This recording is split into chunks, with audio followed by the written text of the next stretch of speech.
Hello everyone and welcome back to another video. I know it's a miracle. I'm uploading a second video on this channel. It's crazy. Never thought we'd make it this far, but we are going to be doing something a little bit of a follow-up to our previous video, which was doing a sketchbook tour. And in the previous video, I mentioned that I bound that sketchbook myself. I sewed it together by hand, and I said that I'd also record my process for my next sketchbook. So that is what we're going to be doing today. So I'm just going to go through and talk through all of the steps that I do to make my sketchbooks. This is the method that I use for all of my sketchbooks pretty much. And hopefully in watching this video you might get some tips or ideas or maybe encouragement to start your own bookbinding journey, because ultimately I want everybody to make their own books, to make their own sketchbooks. So anyways, let's just go ahead and jump into it. And of course the first thing that you need for a sketchbook is the paper, obviously. And for this sketchbook, I decided to use Canson mixed media paper and Strathmore tone tan paper just because I wanted a wider range of materials that I could use in the sketchbook, because the previous sketchbook, if you remember, was made out of drawing paper, which could not handle any water whatsoever. So for this one, at least now I can finally do some painting, like watercolor stuff, finally. And once we have our paper sourced, we do need to separate the paper from the drawing pad, and unfortunately for the Canson paper, that meant that I had to rip out the paper individually, which did take a long time, and yes, I did tear the paper a little bit, but it's okay because we're going to trim it later, don't worry, we can still use it. And then moving on to the Strathmore paper, which this one's a little bit easier, I guess. At first I did start ripping it out like I did the Canson paper, but then I realized since this paper pack only has 20 pages, I'm going to use all of them. Might as well just grab my pliers and rip off that binding. That'll do the job too. So after fighting with it a little bit, I did eventually get that wire out of the sketchbook, and now I have all of my loose paper.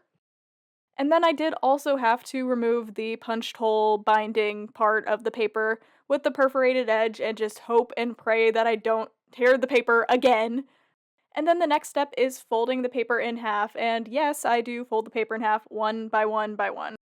And the tool that I'm using to crease the paper and make sure that fold is really sharp, it's called a bone folder.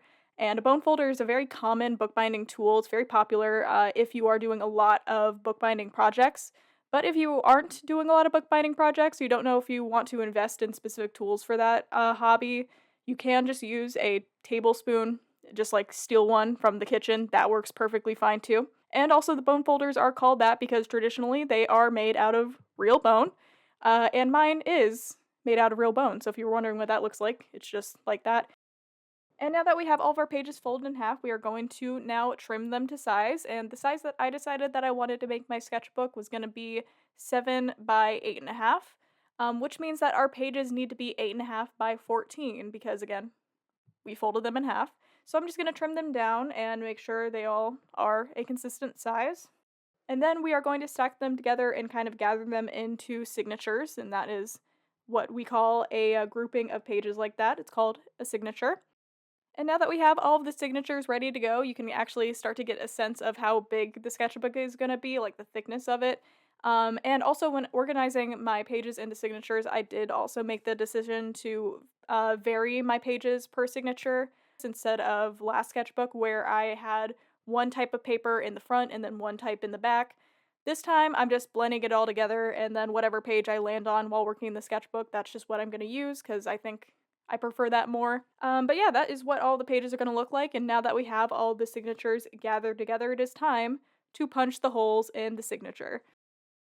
So this is something that you have to do for bookbinding. You do need to pre-punch the holes before you sew them. And an easy way that I like to do it at home is to make a punching guide for myself. So I'm basically just take a scrap piece of paper, fold that in half as well, make sure it's the same height of the signatures, and then measure out where I want all the holes to be punched. And then I'm gonna grab my sewing pins, which is what I like to use for doing kind of DIY at-home bookbinding. The alternative tool to punching holes with the sewing pins is called an awl. That's A-W-L, awl. That is again, another specialized bookbinding tool, which is pretty good to use, but you don't need it for your first bookbinding project at all. Again, you can just use the sewing pins. They work perfectly fine. And once we have all the holes in our signatures, I'm just going to stack it all together again, make sure it's relatively even, like the holes are relatively line up. Oh yeah, the spacing between the holes, by the way, as well. If I didn't mention this, normally I just do 1 inch spacing, so pretty simple. But anyways, before we actually get to the sewing, there is a little bit more prep that we have to do, and that is waxing the thread. So the thread that I'm using for this project is just normal sewing thread. And to actually know how much thread I'm going to need, because you do have to cut the thread off of the spool before starting the process, basically the amount of signatures that I have is how many times I run the thread across the spine, and then that's kind of the length that I'm guessing that I might need. I'll add a little bit more because it's better to have more than less, and you will see that at a later point in this video. But anyways, I do like to fold it in half, so technically I have 2 strands that I'm sewing with rather than just one. So however many times I ran that thread across the spine, I just double it and then have the needle in the middle. Now that we have the thread, we are going to wax it, which is just grabbing a block of wax. It's just normal beeswax, and then I'm going to run it through the wax at least 3 times. Sometimes I might do more. But the reason that I like to wax the thread is actually a few reasons. It does change the texture of the thread, but it also makes the thread stiffer, so it's going to be less likely to snap or break, and it's also going to be less likely to tangle. But once we have our wax thread, it is finally time to start the binding, and you'll notice the needle that I'm using for binding, it's not actually a traditional straight needle, it is a curved needle. And using a curved needle is actually pretty beneficial to the flow of your binding. Again, it's another specialty tool that you absolutely don't need to use if it is your first project. You can totally just use a normal straight needle. But the curved needle is going to help out a lot when we start to weave in more of the signatures, and you'll see that kind of in the process as we go on. But now that we have prepared our signatures and the holes are punched, we are ready to go for the part that I'm sure everybody's been waiting for, the hand sewing. So I'm not actually going to do a tutorial on how to sew books together. Maybe someday I can do a video like that. I don't know how interested people are going to be for that, but I will leave in the description the YouTube video that I followed to learn how to do this method of sewing by, of course, the queen of DIY bookbinding, C Lemon, so please watch her video. That is genuinely the video that I watched like over 10 years ago to learn how to bookbind for the first time, so I would recommend it. It still holds up. And if you're wondering what bookbinding method I am using, it's called Kettle Stitch Binding. It's actually a Kettle Stitch case binding, which we will talk about the case part in that name a little bit later when we make the cover.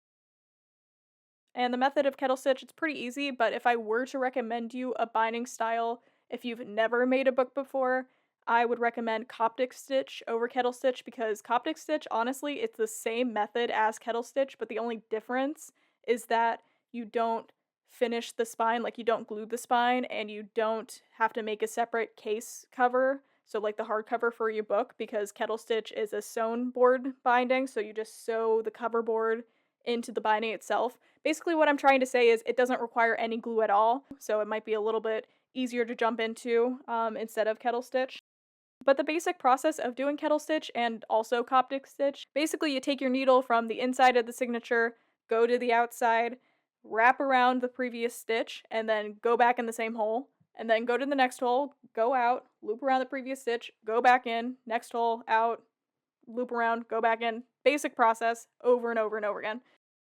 But I like this binding method because it is very strong, both because we are sewing it, but we're also later going to be gluing the spine and reinforcing it with some paper and stuff, just because it is very strong and you're pretty much guaranteed that the pages are not going to fall out.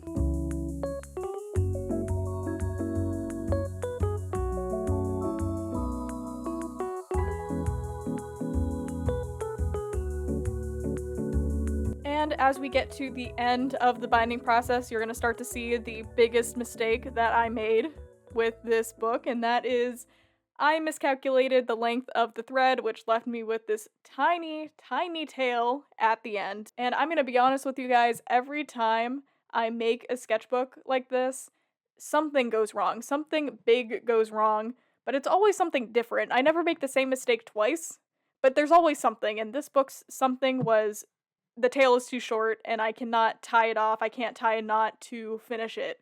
So my solution, after worrying about this for like a good 20-30 minutes, was, I just decided to super glue it, and I would not recommend doing that. I would never recommend super gluing your bookbinding. Yeah, I mean, I was pretty confident that the binding wouldn't, like, fall apart because, again, we're gonna glue the spine later anyways, with the bookbinding glue.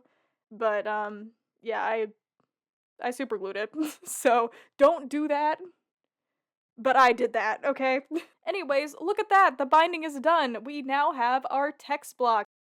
Text block is what you would call the finished bound together pages, but without the cover. So the interior pages, that is called the text block.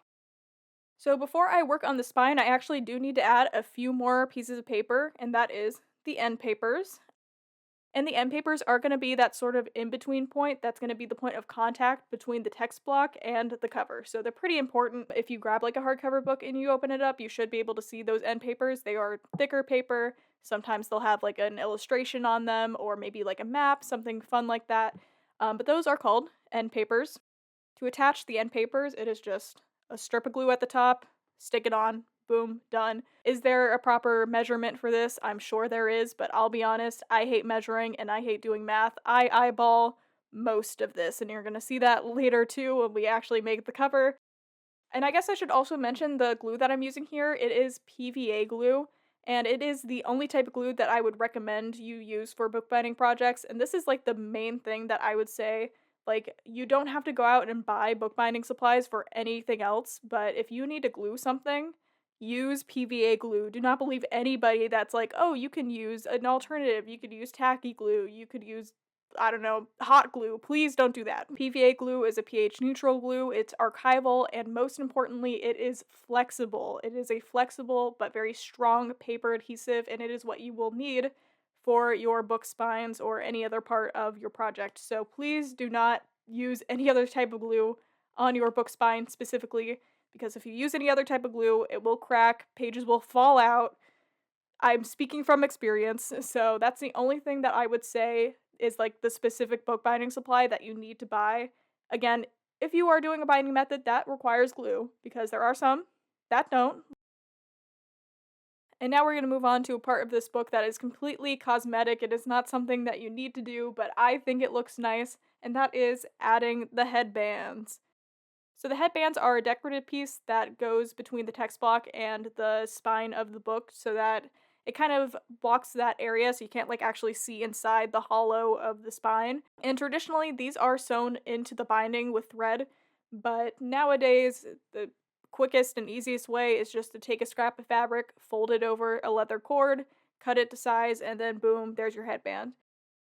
Now, the way that I make headbands is a little different, and this is a way that I've honestly never seen anybody else do. I'm sure people have, but I just kind of made up this method to kind of make some headbands that look a little bit closer to the traditional sewn headband, but still aren't sewn into the binding.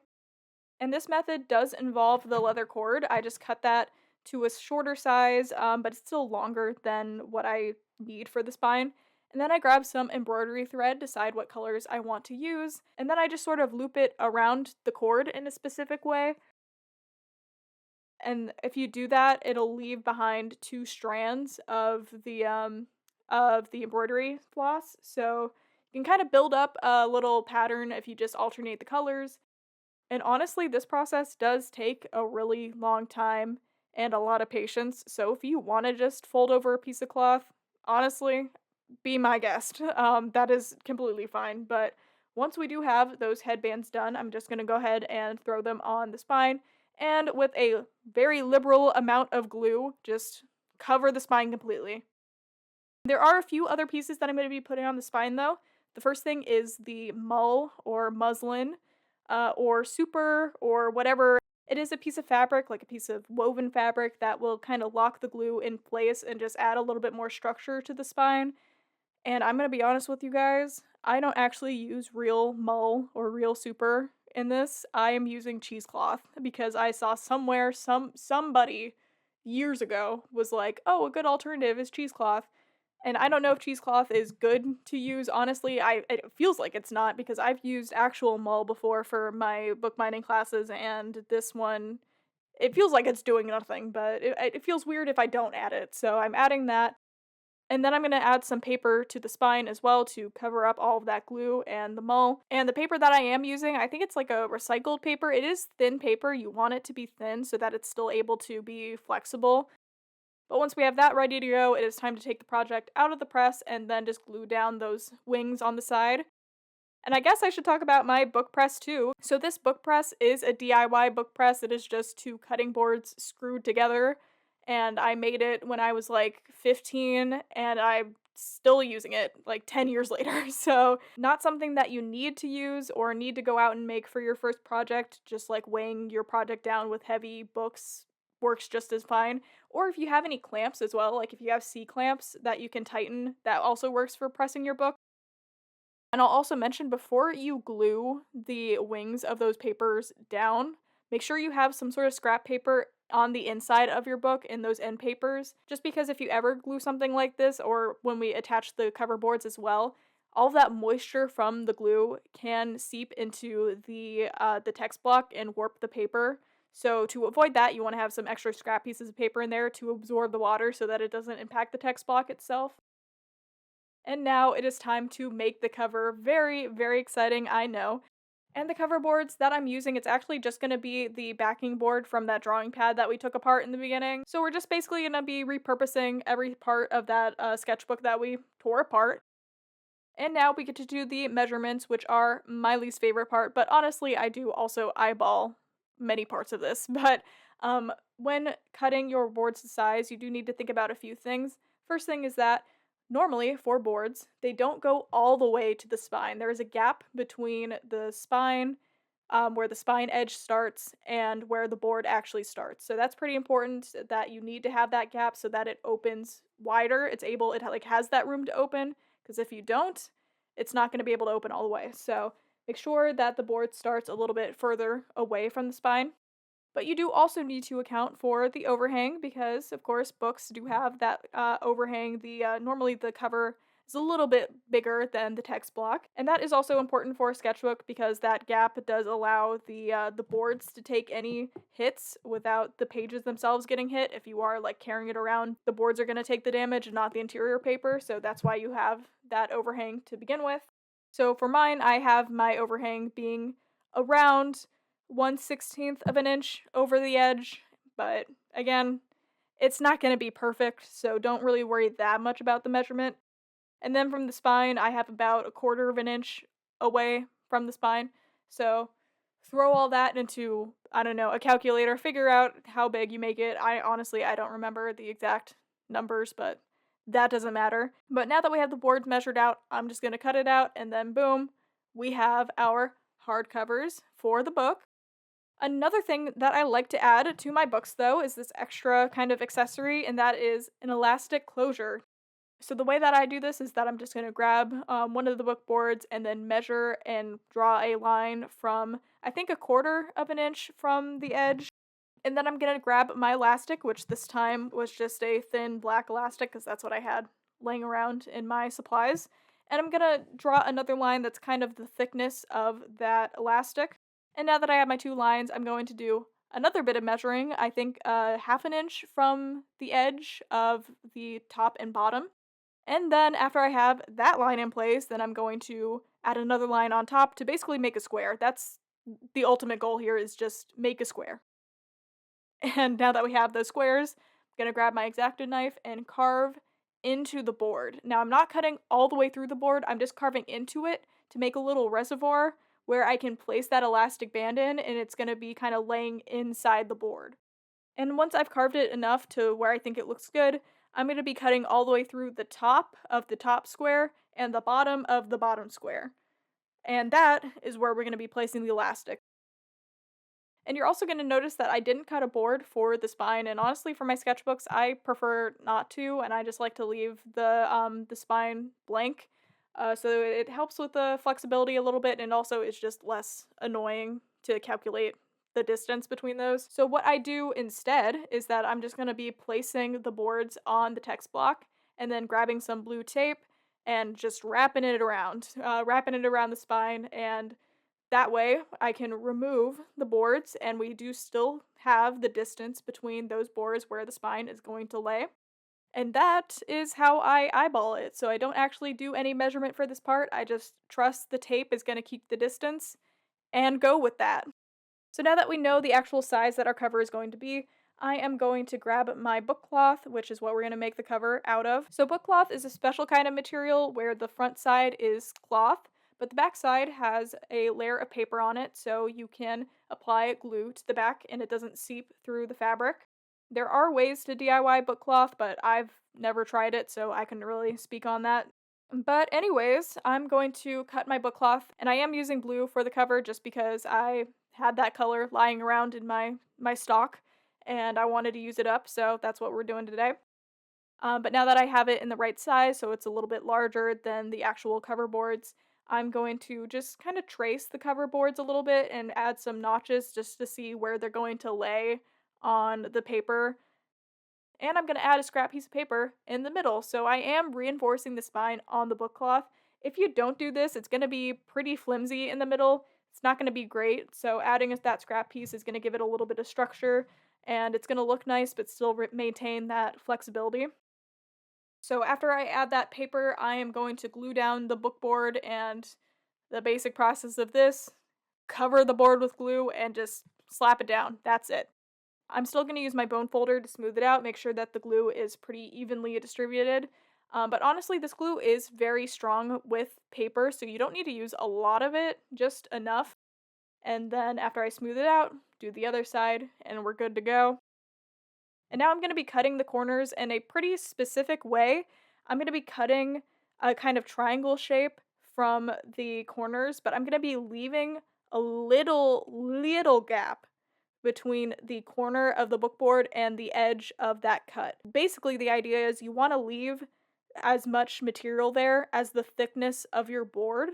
So basically, don't cut all the way to that corner, leave a little bit of material, just so that when we do end up folding over all of the flaps on the side, it's going to be just enough to cover that corner, again, accounting for the thickness of the board.